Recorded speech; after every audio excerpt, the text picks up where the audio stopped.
Shalom, saudara-saudari yang terkasih di dalam Tuhan kita Yesus Kristus. Senang sekali kita boleh kembali bertemu dalam program Bertumbuh dalam Kasih-Nya. Gereja Masetun hari ke-7, Daerah Conference Minahasa, melalui mempelajari pelajaran sekolah sahabat. Puji Tuhan, pada saat ini kita sudah berada pada triwulan yang ketiga, mempelajari tulisan Rasul Paulus dalam buku kitab Efesus. Nah, pekan ini kita telah masuki pelajaran yang ke-11 dengan judul Mempraktekkan Kesetiaan Tertinggi kepada Kristus. Mempraktekkan kesetiaan tertinggi kepada Kristus. Namun sebelumnya mari kita tunduk kepala, kita berdoa. Bapa kami dalam kerajaan surga, saat ini Bapa kami sedia untuk mempelajari akan sabda firman Tuhan lewat pelajaran sekolah sahabat. Kebutuhan kami terbesar adalah kehadiran kuasa Roh Kudus Tuhan. Dengan demikian kami dapat mengerti apa yang menjadi kehendak Tuhan lewat perkataan firman Tuhan dalam buku pelajaran sekolah sahabat ini. Ini doa hamba-Mu, sempurnakan yang kurang di dalam nama anak Yesus Kristus, Juru Selamat kami. Amin. Baik, ayat tema pelajaran sekolah sahabat kita sepanjang pekan ini terambil dalam kitab Efesus pasal 6, ayatnya yang ke-9. Efesus pasal 6 ayatnya ke-9 saya akan bacakan kepada kita semua. Dan kamu tuan-tuan, perbuatlah demikian juga terhadap mereka dan jauhkanlah ancaman. Ingatlah bahwa Tuhan mereka dan Tuhan kamu ada di sorga dan Ia tidak memandang muka. Nah, pelajaran sekolah sahabat kita mengambil teks di dalam Efesus pasalnya yang ke-6. Kitab Efesus pasalnya yang ke-6, ayat yang pertama sampai ayat yang ke-9. Namun untuk lebih mengerti dengan lebih jelas lagi, pelajaran sekolah sahabat kita di pekan ini, saya ingin bacakan kembali. Kitab Efesus pasal 6, ayat 1 sampai 9, dengan judul perikop taat dan kasih. Hai anak-anak, taatilah orang tuamu di dalam Tuhan, karena haruslah demikian. Hormatilah ayahmu dan ibumu, ini adalah suatu perintah yang penting, seperti yang nyata dari janji ini, supaya kamu berbahagia dan panjang umurmu di bumi. Dan kamu bapak-bapak, janganlah bangkitkan amarah di dalam hati anak-anakmu, tetapi didiklah mereka di dalam ajaran dan nasihat Tuhan. Hai hamba-hamba, taatilah Tuhanmu yang di dunia dengan takut dan gentar, dan dengan tulus hati, sama seperti kamu taat kepada Kristus. Jangan hanya di hadapan mereka saja untuk menyenangkan hati orang, tetapi sebagai hamba-hamba Kristus yang dengan segenap hati melakukan kehendak Allah, dan yang dengan rela menjalankan pelayanannya, seperti orang-orang yang melayani Tuhan dan bukan manusia. Kamu tahu bahwa setiap orang, baik hamba maupun orang merdeka, kalau ia telah berbuat sesuatu yang baik, ia akan menerima balasannya dari Tuhan. Dan kamu tuan-tuan, perbuatlah demikian juga terhadap mereka, dan jauhkanlah ancaman. Ingatlah bahwa Tuhan mereka dan Tuhan kamu ada di surga, dan Ia tidak memandang muka. Puji Tuhan. Ketika kita telah membaca keseluruhan perikop ayat dalam kitab Efesus pasal 6 ayat 1 sampai 9, pelajaran kita sepanjang pekan ini menyoroti paling tidak ada dua tema utama. Yang pertama yaitu persatuan antar generasi. Dalam hal ini, anak-anak dan orang tua. Jadi bagian yang pertama adalah persatuan antar generasi. Anak-anak dan orang tua dapat benar-benar bersatu. Dapat benar-benar bersatu ketika mereka saling melayani di dalam Tuhan. Itu tema yang pertama untuk pelajaran minggu ini. Kemudian tema yang kedua yaitu persatuan antara kelompok sosial. Dalam pelajaran bacaan kita tadi tentang tuan dan hamba. dikatakan tuan dan hamba dipersatukan hanya di dalam Tuhan ketika mereka melihat satu sama lain apa adanya di dalam Tuhan. Dalam artian bahwa sama-sama baik hamba dan juga tuan sama-sama merupakan warga kerajaan surga dan hidup baru di dalam Kristus. Nah, berdasarkan bacaan kita dan apa yang telah kita pelajari pelajaran sekolah sahabat kita sepanjang pekan ini, ada 3 bahkan 4 poin yang bisa kita ambil.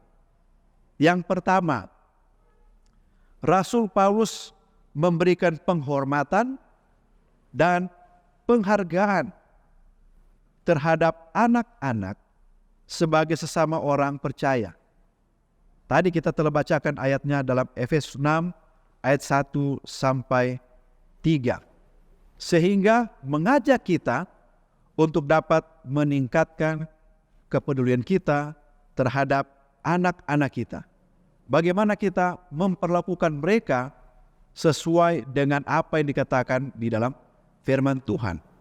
Oleh karena di luar sana kita melihat ada begitu banyak orang-orang yang mengeksploitasi kehidupan daripada anak-anak. Dan itu tentunya bertentangan dengan firman Tuhan.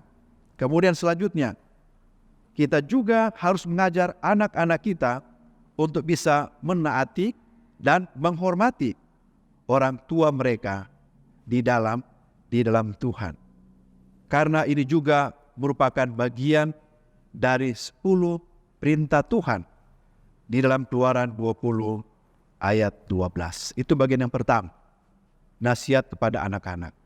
Yang kedua, firman Tuhan juga lewat tulisan Rasul Paulus ini berbicara kepada para ayah, nasihat kepada para orang tua. Dalam Efesus 6 ayat 4 kita telah bacakan ayatnya tadi, mengundang kita sebagai orang tua mempertimbangkan tugas-tugas dan tanggung jawab yang penting di dalam mendidik anak-anak kita. Mendidik anak-anak kita dalam cara yang benar, sesuai dengan apa? Firman Tuhan. Dan jangan sekali-kali membangkitkan amarah di dalam hati anak-anakmu.